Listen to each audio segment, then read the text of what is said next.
श्री स्वामी समर्थ. जय जय स्वामी समर्थ. स्वामींचं नाव घेऊन मी आजच्या ह्या नवीन व्हिडिओला सुरुवात करते. अश्विन महिन्यातील कृष्ण पक्षातील चतुर्थी तिथीला संकष्टी चतुर्थी व्रत केली जाणार आहे. ऑक्टोबर महिन्याची ही चतुर्थी वक्रतुंड संकष्टी चतुर्थी म्हणून ओळखली जाईल. या चतुर्थीचे व्रत मुलांच्या दीर्घायुष्यासाठी आणि उत्तम आरोग्यासाठी ठेवले जाते. चतुर्थीच्या दिवशी गणेशाची आणि चंद्रदेवाची पूजाही केली जाते.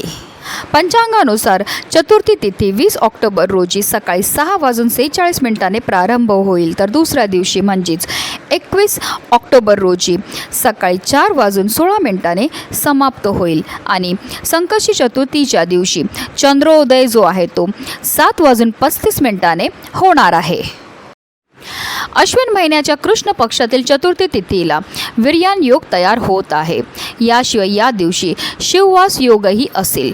धार्मिक मान्यतेनुसार या योगात शिव कैलासात वास्तव्य करतात. या योगात गणेशाची आराधना करणे अत्यंत शुभ मानले जाते. संकष्टी चतुर्थीच्या दिवशी आपल्याला पूजा तर करायची, सेवा तर करायची, पण त्याचबरोबर काही विशेष उपायसुद्धा करायचे आहेत. आणि म्हणूनच संकष्टी चतुर्थीच्या दिवशी प्रत्येक आईने आपल्या मुलांवरनं ही एक वस्तू ओवाळून टाकायची. ही वस्तू ओवाळल्यामुळे आपल्या मुलांवर कधीही कोणत्याही प्रकारचं वाईट संकट तर येणारच नाही, पण त्यांची प्रत्येक क्षेत्रामध्ये भरभरून अशी प्रगती होणार आहे. जर ते अभ्यास करत असतील तर त्यांना केलेला अभ्यास लक्षात राहील, किंवा ते नोकरी व्यवसाय करत असेल तर त्यामध्ये त्यांना भरभरून यश हे मिळणार आहे.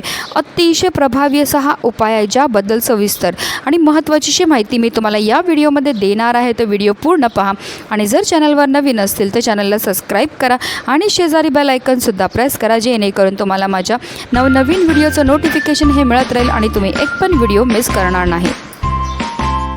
येत्या 20 ऑक्टोबर रोजी वक्रतुंड संकष्टी चतुर्थी आहे.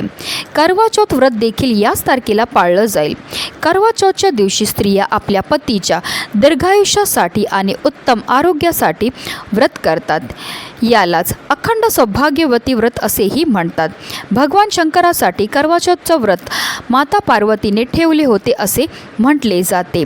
या दिवशी महिला चंद्र पाहून व्रत सोडतात आणि म्हणूनच आपल्याला या दिवशी सकाळी ब्रह्ममुहूर्तावर उठायचं आहे आणि स्नान करायचे. स्नान केल्यानंतर तुम्हाला जर शक्य असेल तर लाल किंवा पिवळ्या रंगाचे वस्त्र हे परिधान करायचे आहेत.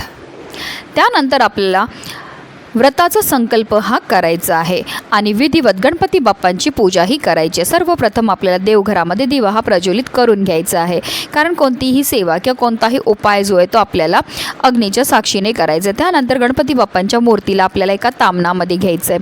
त्यांना तुम्ही जलाभिषेक करू शकतात किंवा तुम्ही पंचामृताने अभिषेक करू शकतात. 11 पळी पाणी आपल्याला गणपती बाप्पांवर अर्पण करायचं आहे. पाणी अर्पण करताना आपल्याला निरंतर ओम गण गणपते नमः या मंत्राचा जप हा करायचं आहे आणि गणपती बाप्पांना स्वच्छ पुसून पुन्हा त्यांच्या स्थानावर ठेवायचं आणि हे जे तीर्थ आहे ते आवर्जून आपल्याला आपल्या मुलांना प्यायला द्यायचं आहे. असं केल्यामुळे आपल्या मुलांच्या बुद्धीमध्ये वाढ होते.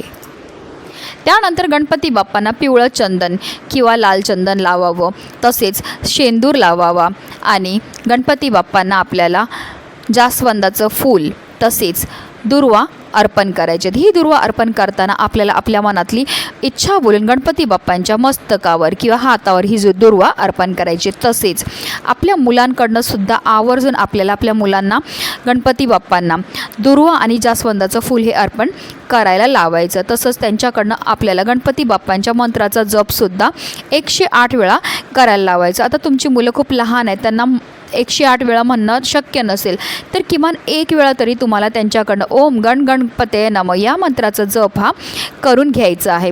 तसेच तुमची मुलं मोठी असतील तर त्यांच्याकडनं गणपती अथर्व शीर्षमसुद्धा तुम्हाला म्हणून घ्यायचं आहे. ती लहान असतील तर तुम्ही म्हणा, त्यांनी श्रवण केलं तरीही चालणार आहे. ह्या सर्व सेवा गणपती बाप्पांच्या मुलांकडनं करून घेतल्यामुळे आपल्या मुलांना प्रत्येक क्षेत्रामध्ये भरभरून यश हे मिळत असतं. तसंच त्यांच्यावर कधीही कोणत्याही प्रकारचं वाईट संकटसुद्धा येत नाही. त्याचबरोबर गणपती बाप्पांना आवर्जून आपल्याला मोदकाचा नैवेद्यसुद्धा दाखवायचा आहे किंवा तुम्ही तिळाचे लाडूसुद्धा गणपती बाप्पांना अर्पण करू शकतात. काहीही तुम्हाला नाही शक्य झालं तर गूळ आणि खोबऱ्याचं नैवेद्य तरी तुम्हाला आवर्जून गणपती बाप्पांना दाखवायचं आहे.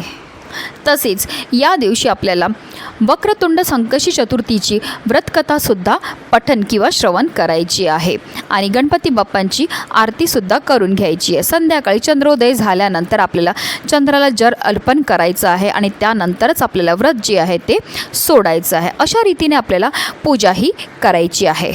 आता हा उपाय आपल्याला कधी करायचा, तर हा उपाय आपल्याला संकष्टी चतुर्थीच्या दिवशी संध्याकाळी 6 वाजल्यापासून 7:30ची जी वेळ असते ती माता लक्ष्मीची आगमनाची वेळ असते. त्या वेळेमध्ये आपल्याला हा उपाय जो आहे तो करायचा आहे. आता काही कारणास्तव तुम्हाला ह्या वेळेमध्ये करणं शक्य नसेल तर तुम्ही अगदी रात्री 12 वाजेपर्यंतसुद्धा हा उपाय जो आहे तो करू शकता.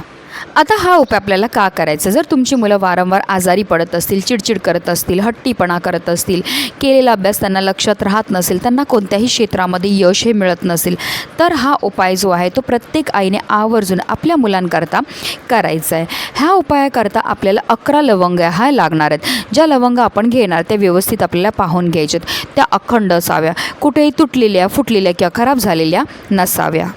तसेच जर तुम्हाला 2 मुलं असतील तर 11 तुम्हाला अशा वेगवेगळ्या दोन्ही लवंगा ह्या घ्यायच्या आहेत. एका मुलावरनं उतरवलेल्या वस्तू तुम्हाला दुसऱ्या मुलावरनं उतरवता येणार नाही. आता आपल्या मुलांना आपल्याला देवघरामध्ये बसवायचं. पाठ घेऊन बसवा, त्यांना डायरेक्ट जमिनीवर बसवू नका. त्यांचं तोंड जे आहे ते पूर्व दिशेला होईल ह्याची तुम्हाला आवर्जून काळजीही घ्यायची आहे. आणि त्यानंतर आपल्याला आपल्या मुलांच्या डोक्यापासून पायापर्यंत 7 वेळा गोलाकार, ज्या रीतीने घड्याळाचा काटा फिरतो त्याप्रमाणे आपल्याला ह्या ज्या लवंगा आहेत त्या मुलांच्या डोक्यावरनं गोल फिरवायच्यात. फिरवताना आपल्याला असं बोलायचं आहे की कोणाची कसलीही वाईट चांगली नजर लागलेली असेल, इडापिडा असेल, नकारात्मकता असेल, दोष असतील, अडचणी असतील, त्या सर्व निघून गेल्या पाहिजेत आणि माझ्या मुलाची मोठ्या प्रमाणामध्ये प्रगतीही झाली पाहिजे. अशा रीतीने आपल्याला बोलायचं आणि ह्या लवंगा ज्या त्या 7 वेळा उतरवायच्या आहेत.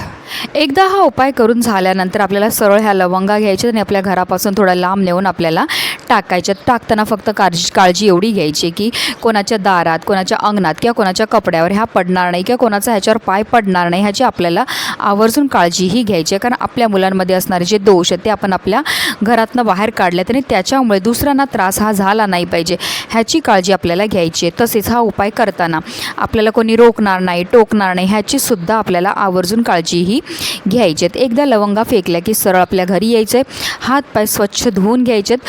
अशा रीतीने आपल्याला हा उपाय जो आहे तो करायचा आहे.